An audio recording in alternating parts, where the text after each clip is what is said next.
और बड़ी खबर बांग्लादेश से, जहां पर एक बार फिर से हिंसा भड़क उठी। इस बार युवा नेता उस्मान हादी की मौत की खबर के बाद बाकी जो उनके समर्थक हैं वो आक्रोशित हो गए, उत्तेजित हो गए और एक मीडिया हाउस में तोड़फोड़ की। न सिर्फ मीडिया हाउस में बल्कि सड़कों पर भी ये आगजनी और तोड़फोड़ की तस्वीरें सामने आई हैं। तस्वीरें इस वक्त आपके सामने लगातार न्यूज 24 पर। बांग्लादेश में उस्मान हादी की मौत के बाद ढाका में उग्र प्रदर्शन शुरू हो गए। पिछले हफ्ते ही करीब 12 दिसंबर को उन्हें सिर में गोली मार दी गई थी। उस वक्त जब उस्मान हादी रिक्शे पर कहीं जा रहे थे तभी बाइक सवार हमलावरों ने उन्हें गोली मारी। सिंगापुर में उनका इलाज चल रहा था। देर रात उनकी मौत की खबर सामने आई। इनकलाब मंच जो इस्लामी संगठन है उसके प्रवक्ता थे उस्मान हादी और ढाका से निर्दलीय उम्मीदवार के तौर पर उन्होंने चुनाव लड़ने का ऐलान भी कर दिया था।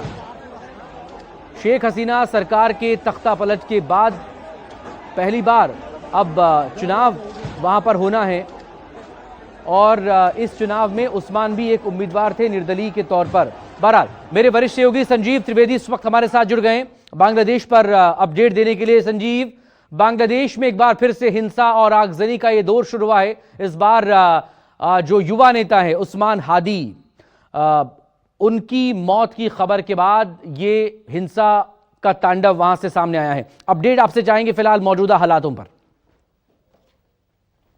इस वक्त ढाका की सड़कों पर, और सिर्फ ढाका ही नहीं बल्कि और भी दूसरे शहर हैं जहां पर शरीफ उस्मान हादी ये जो छात्र नेता थे और इनकलाब मंच जिनसे इनका ताल्लुक था उसके प्रवक्ता थे, ये तमाम ऐसे लोग जो कि तांडव मचा रहे हैं एक तरह से कहा जा सकता है, क्योंकि चुनाव है सामने और ऐसा लग रहा है कि जैसे हेट इंडिया कैंपेन एक वहां प्रायोजित किया जा रहा है और इसके पीछे बताया ये जा रहा है कि मकसद जो है वो भारत के को एक चुनावी मुद्दा बनाना है। और उसी का नतीजा आप देख रहे हैं आज की तारीख में, जब आप पाते हैं कि जो सबसे बड़ा अखबार वहां दैनिक प्रथम एलो और डेली स्टार, उसे जला दिया गया सिर्फ इसलिए कि वो मूल बातों की रिपोर्टिंग कर रहा था। आज की तारीख में बांग्लादेश की एक बड़ी ही प्रिकैरियस सिचुएशन है। सिक्योरिटी फोर्सेस जो है वो सड़कों पर हैं और खास तौर पर भारतीय राजनयिकों को सुरक्षा प्रदान कर रही हैं, क्योंकि रात में ऐसी भी घटना सामने आई जिसमें कि चिटागोंग में जो हमारा इंडियन हाई कमीशन है उसके ऊपर भी हमला करने की कोशिश की गई। आप जानते हैं कि पिछले 2 दिनों में राजशाही और खुल्ला, ये 2 जगहों पर जो वीजा एप्लीकेशन केंद्र थे उसे तोड़फोड़ किया गया, नुकसान पहुंचाया गया।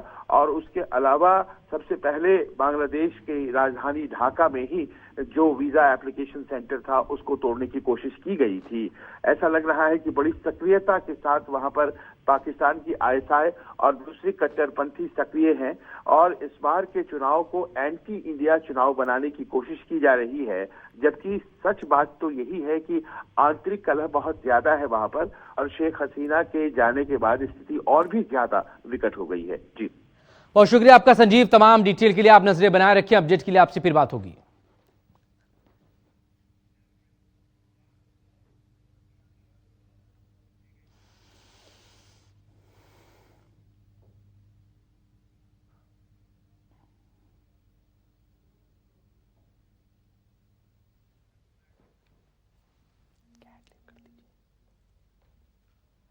लगातार 2 तस्वीरें इस वक्त आपके सामने बांग्लादेश से, जहां पर एक तरफ बेकाबू समर्थक नजर आ रहे हैं और दूसरी तरफ आगजनी और तोड़फोड़ की वो तस्वीरें भी हैं, जहां पर साफ नजर आ रहा है कि एक बार फिर से बांग्लादेश में हिंसा का ये दौर शुरू हुआ है और एक ऐसे वक्त में ये हिंसा वहां पर हो रही है जब वहां पर चुनाव होने हैं।